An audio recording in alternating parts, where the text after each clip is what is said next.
OKN Junior drivers aged 12 to 14 years of age. Entries into this weekend, 31 different entries from 17 different nationalities from all the way around the globe racing this weekend.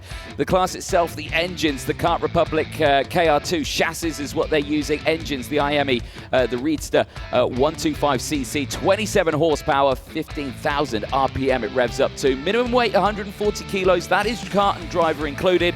Any gram underneath that, they're going to be in a lot of bother with the technical team down in Parc Ferme. The tyres, the dry Vega XH4 tyres will be used this weekend. The Vega W6 is nowhere to be seen. It's a beautiful dry weekend. Tyre allocation though, they get the one dry set and the one wet set per day. But like I said, they've had to use those sets of dries all the way throughout this day.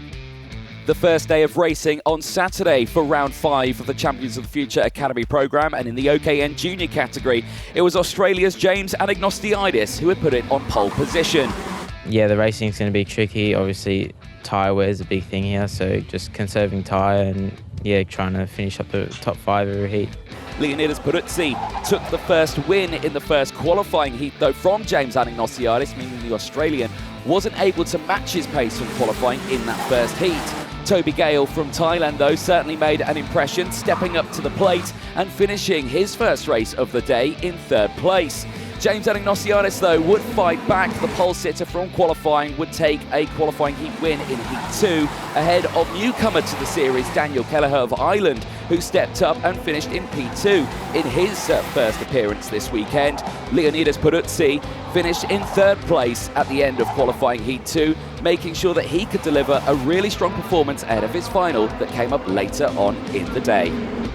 Are we going to go green in towards turn 1? Yes, we are. The finals are underway. Down in towards turn number 1, and there's contact, and there's a huge moment into the barrier, and Marshall is one of them. William Marshall into the wall. There's others involved as well. There's 3 other karts involved out there. The 57's off the track. That's been disastrous there for the rest of the field as well on track. That's gone terribly wrong for Angelina Simmons. And for the likes of Zavriev Dudkovsky, they are out of this race as well. So that's a very unusual one because they were under, I believe, slow procedure at that point. All of them running a little wide there at the exit of turn at number 12 as they head down in towards 13. That's a huge send down the inside from Nicola Stanley. And Stanley gets up into 3rd place. As this is still kicking off here as well. Now everyone's trying to get involved in this fight. Daniel Kelleher fighting back.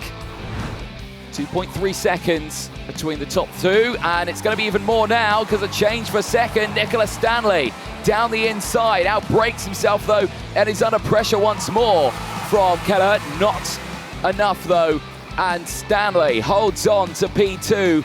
But Stanley, Kelleher, Rajpold, Clancy, Kappen all in there, but Stanley runs wide and through goes Kelleher.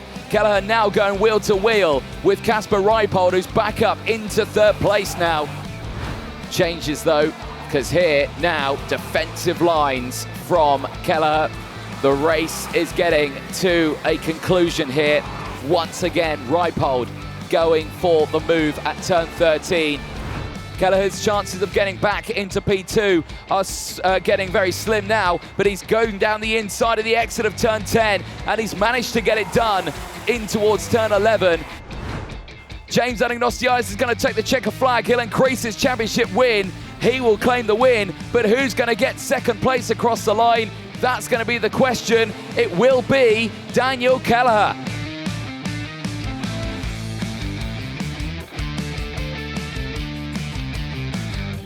Sunday's racing for the OKN Junior category for the Champions of the Future Academy programme at the Al-Ain circuit sees James Anagnostiadis once again putting it on pole position. Yeah, it's good to have an extra point for the championship and now to start up the front for the heats.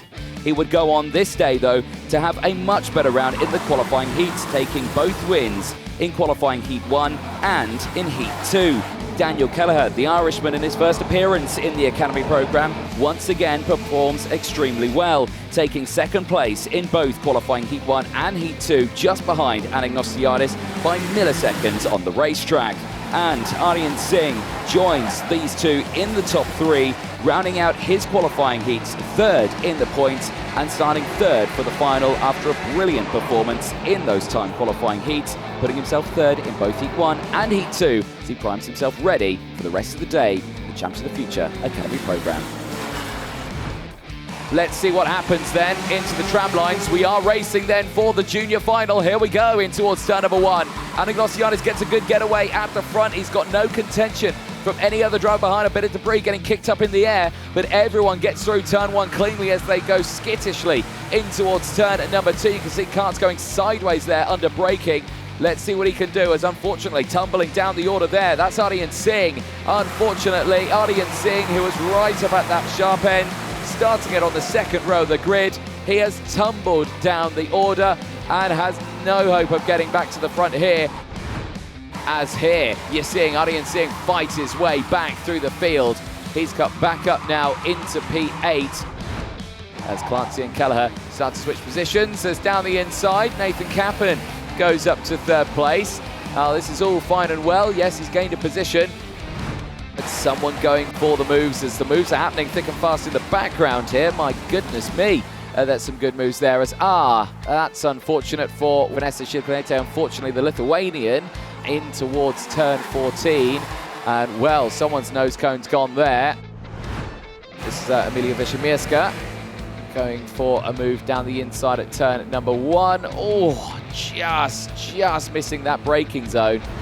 Kelleher, who was on the podium yesterday, is looking to try and get back on it today. So he needs to try and go for the move, and that may not help him there into turn 13 and makes the move past, and that's going to be a risky one there. There, your race leader, James Anagnostiadis. Championship leader, but he's made a mistake. Oh, he's made a mistake. Has Anagnostiadis, he's gone on the curb. He lost a lot of time there. He's still got a 1.5 second lead. James Anagnostiadis, despite that hiccup, he will get a perfect score this weekend and he will lead the championship going in to the final round in Al-Ain in December.